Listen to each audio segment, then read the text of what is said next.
todos muito bem-vindos ao TPA Global. Nesta edição, o nosso convidado, o Sr. Dr. Miguel Domingos Bembe, com quem vamos falar sobre o terrorismo transnacional, à luz do livro com o mesmo título de que é autor, editado em 2012.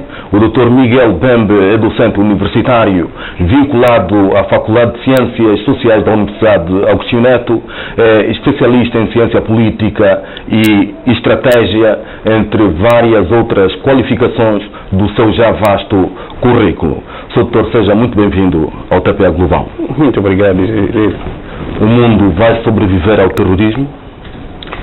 Esta é uma questão complexa, tendo em conta, de facto, o espectro da ameaça do terrorismo e as várias configurações que vai tendo ao longo da história. Sabe que desde o século XVII que o termo terrorismo entrou no dicionário da Academia Francesa.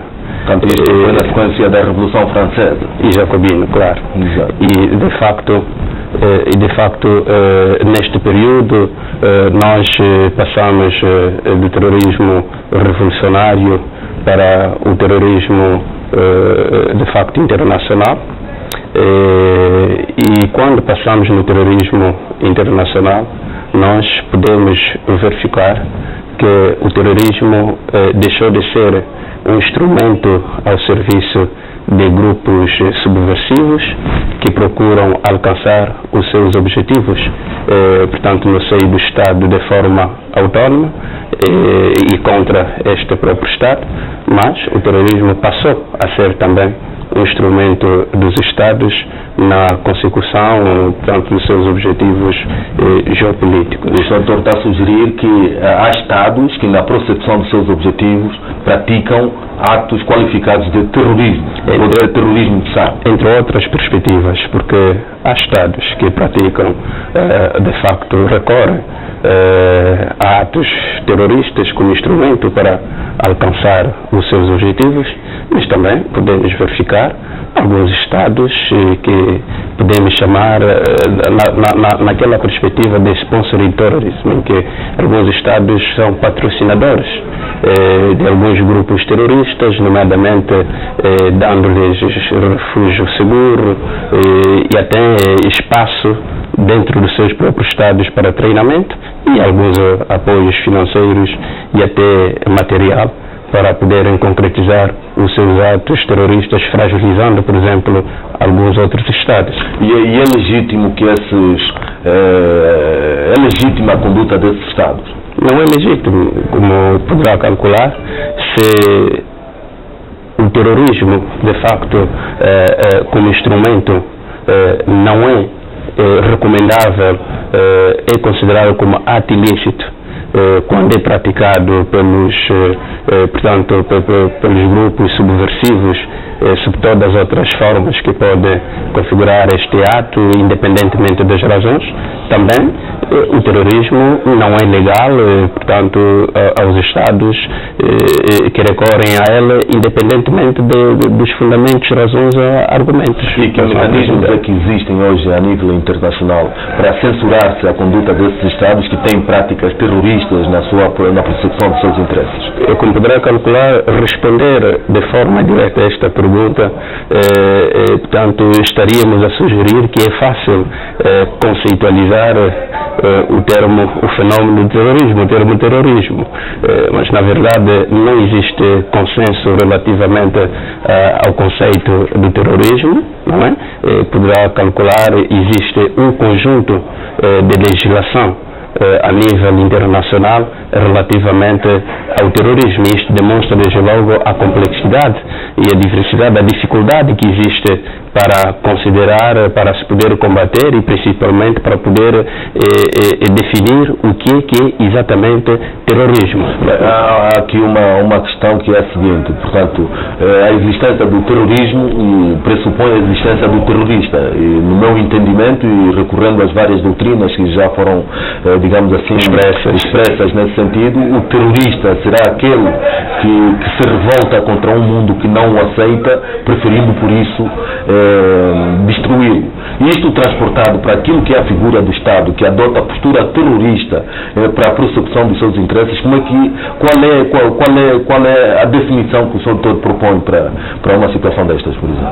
Como acabei de dizer, de facto não existe um conceito consensual, mas existem de facto vários conceitos, e entre estes conceitos, portanto, existe uma definição adotada pela NATO, que considera o terrorismo como o uso sistemático, não é, de violência contra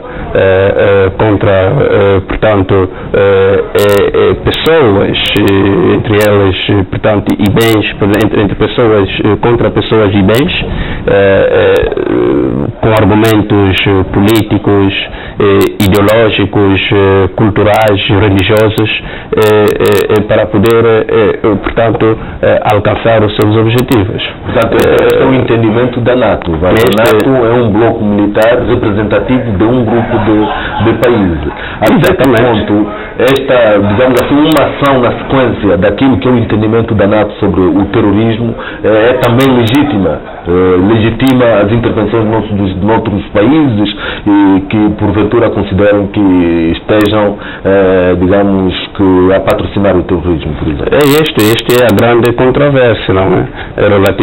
Relativamente a esta questão, porque o terrorismo existe e deve ser combatido. Mas agora, a perspectiva dos conceitos do terrorismo, portanto, praticamente tornam-se traiçoeiras para o próprio Estado nas suas ações. Porque, de facto, desde o momento em que nós recorremos à violência, não é?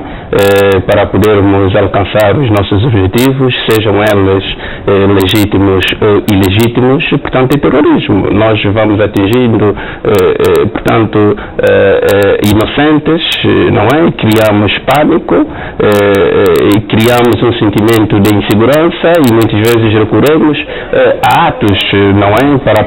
Para podermos pôr ordem. Por exemplo, é isso que poderá verificar na última cimeira, por exemplo, na segunda mini-cimeira sobre os Grandes Lagos, foram definidas estratégias para se poder tentar alcançar a estabilidade na região. E, portanto, foi definida de que se estes grupos não se entregarem ou portanto, aceitarem aderir ao processo de paz, então, portanto, os Estados, a relação será, portanto, forçado a recorrer ao uso da força. Mas ao recorrer ao uso da força, muito provavelmente, portanto, os efeitos colaterais que o Estado nem sempre terá capacidade, portanto, de controlar.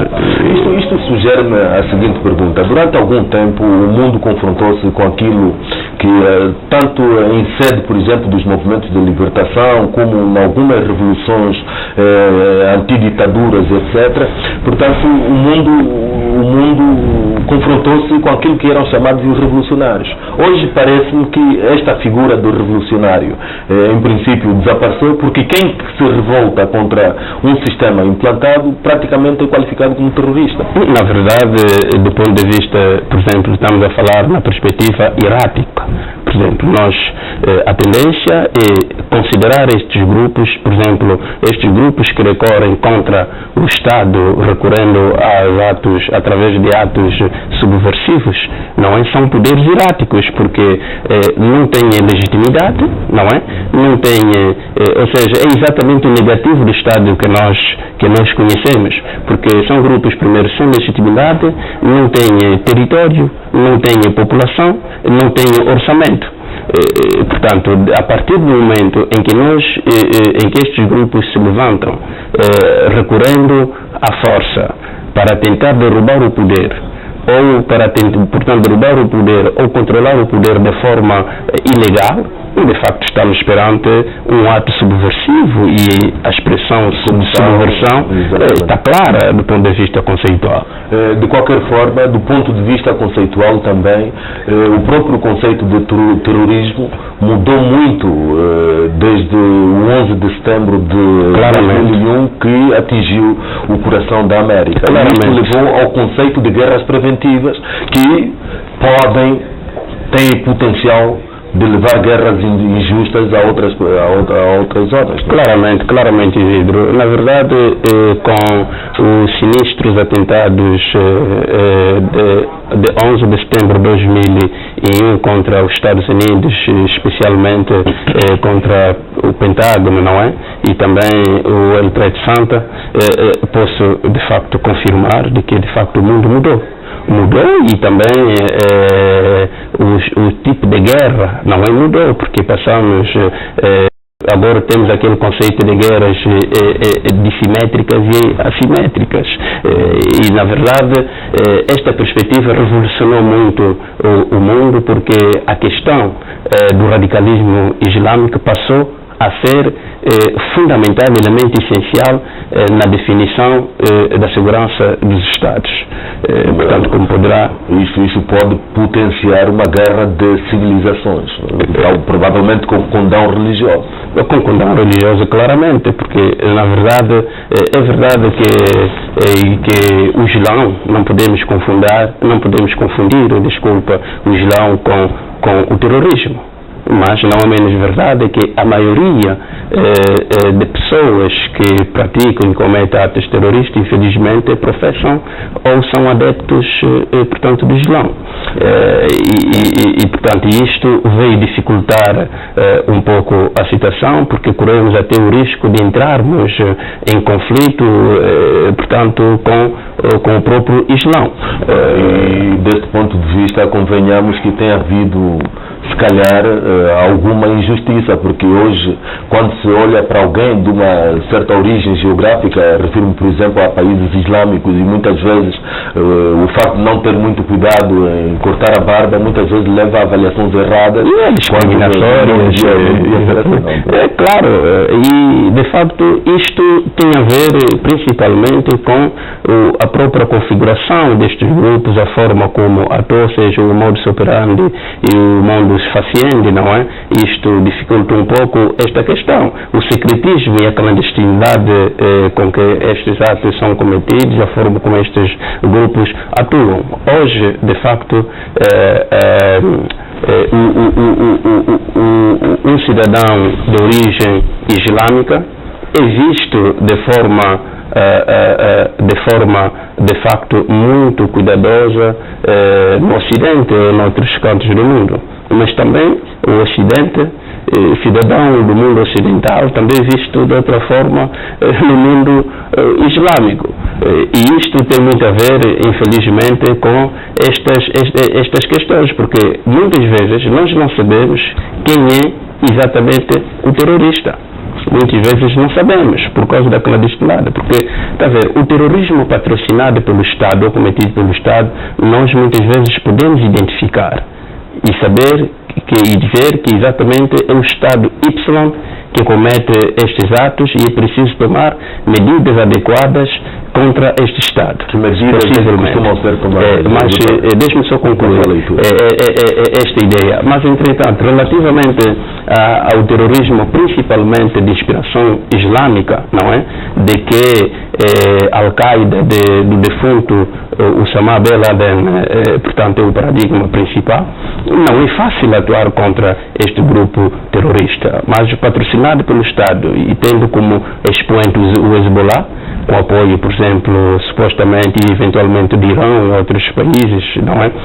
É possível, portanto, identificar e tentarmos fazer, Estados tentarem fazer alguma coisa, nomeadamente no quadro da pressão diplomática, pressão econômica, algumas medidas, portanto, que se julgam necessárias, porque a perspectiva da prevenção e da prevenção também, que o Isidro sublinhou anteriormente, é muito importante, e principalmente a prevenção, é um elemento essencial. Não é? Essas guerras preventivas estão a produzir danos que nem sempre ficaram justificados. Infelizmente, é que muitas vezes, pela forma dos Estados como apresentam os seus sistemas, os seus regimes, os seus comportamentos, a falta da colaboração, da cooperação, do ponto de vista internacional, muitas vezes dificulta, de facto, com que alguns outros Estados tenham a percepção profunda e, portanto, sobre se este Estado é realmente patrocinador do terrorismo ou se alberga terroristas no seu próprio território, ou se financia. Então isto tem dificuldade, não é portanto, um fenômeno de fácil combate, é um fenômeno perplexo e que vai continuar a produzir, infelizmente, efeitos na nossa sociedade. Vou recorrer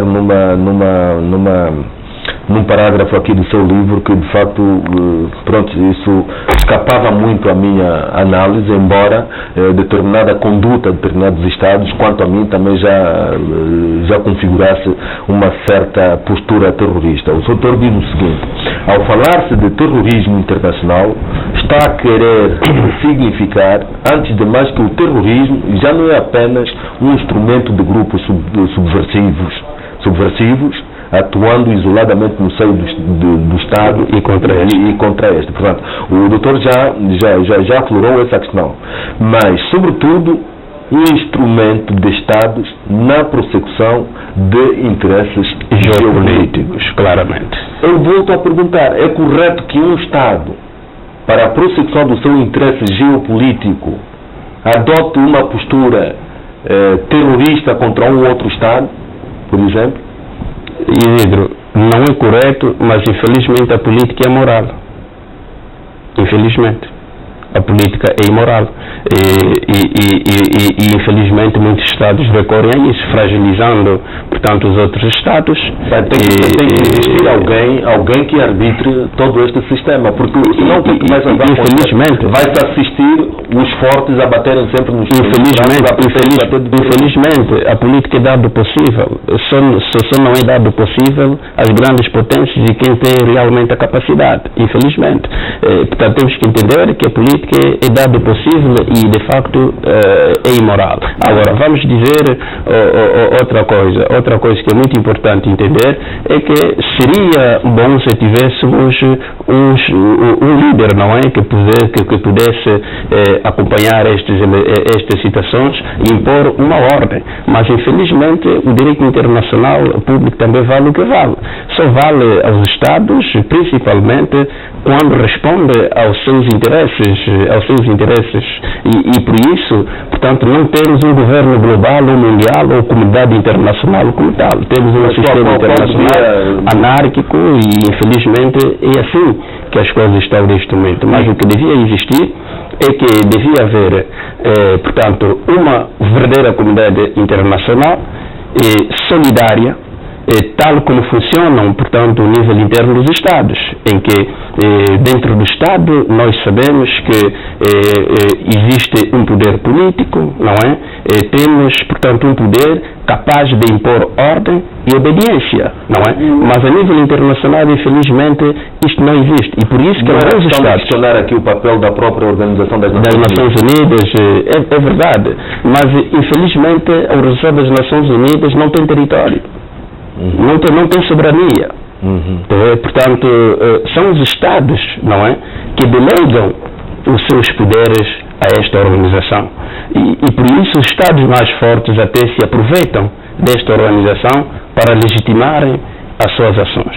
E desse ponto de vista, depois, como enquadrar digamos, o papel do Tribunal Penal Internacional naquelas ações que, sendo terroristas ou não, mas que têm vítimas humanas, depois são investigadas pelo próprio Tribunal. É possível garantir-se aqui a imparcialidade do Tribunal quando é difícil já qualificar os próprios atos de terrorismo, sejam de grupos ou sejam de Estados? Infelizmente, Isidro, o Tribunal Internacional falhou redondamente portanto, a sua missão e o seu papel.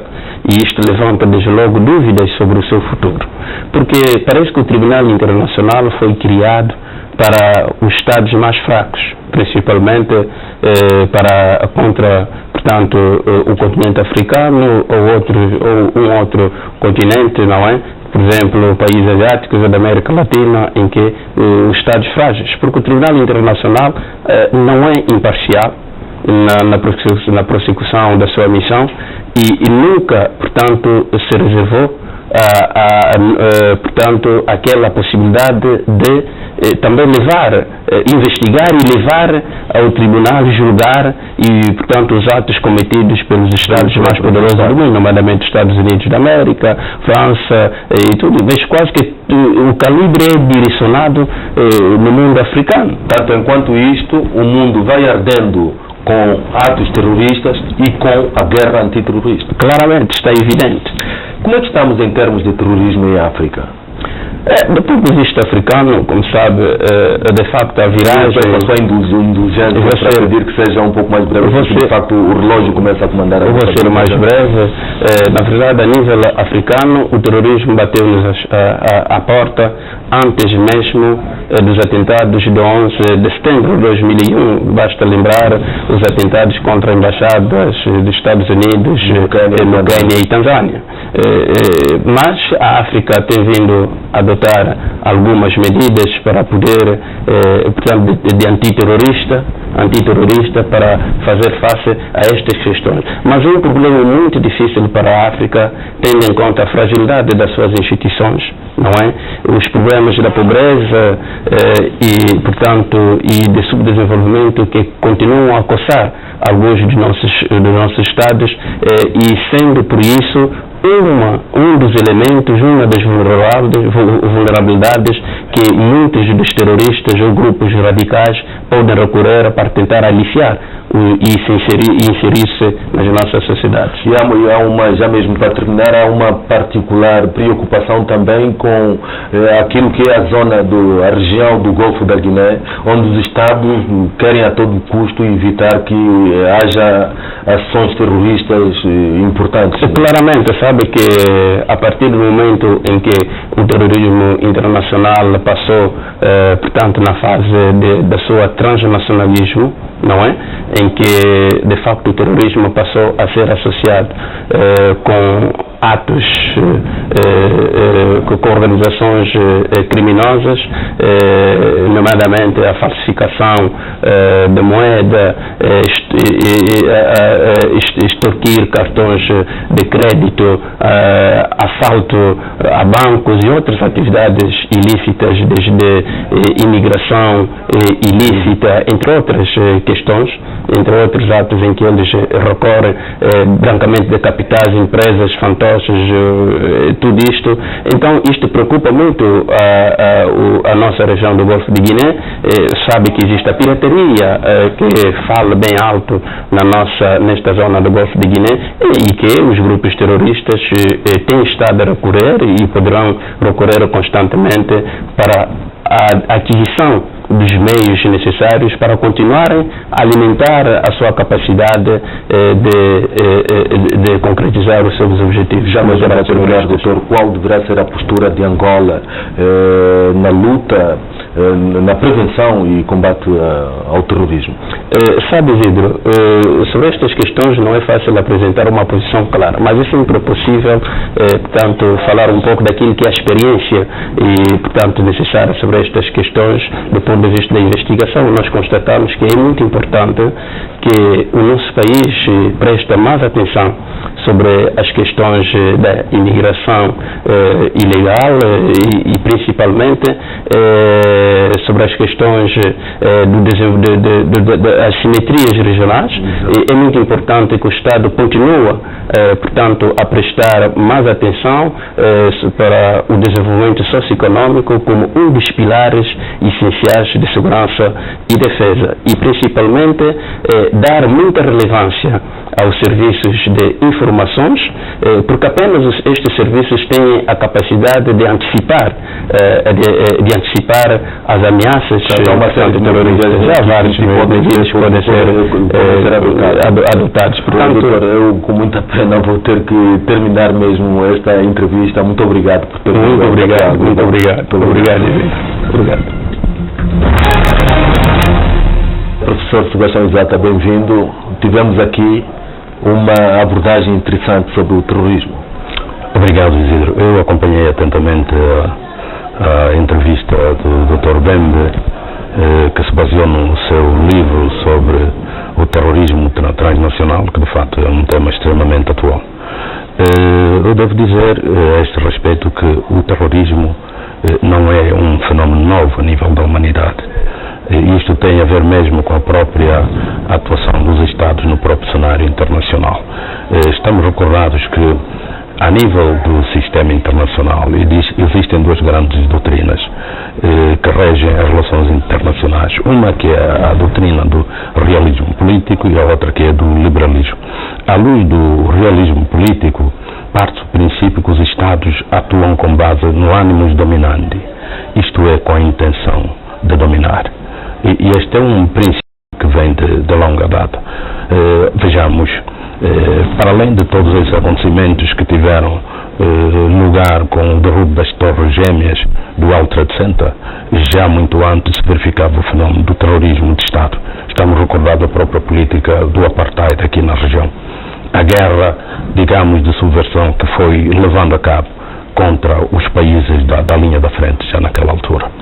E, alegadamente, eles justificavam isso com base num outro princípio de direito internacional, que é o princípio protetor, que consagra que os Estados, quando os seus interesses estão perigados, devem usar todos os instrumentos ao seu alcance. Voltamos a Maquiavel. Porque, vejamos, os Estados são o principal ente da violência e, de fato, nas suas atuações esteve sempre subjacente também a própria política da força.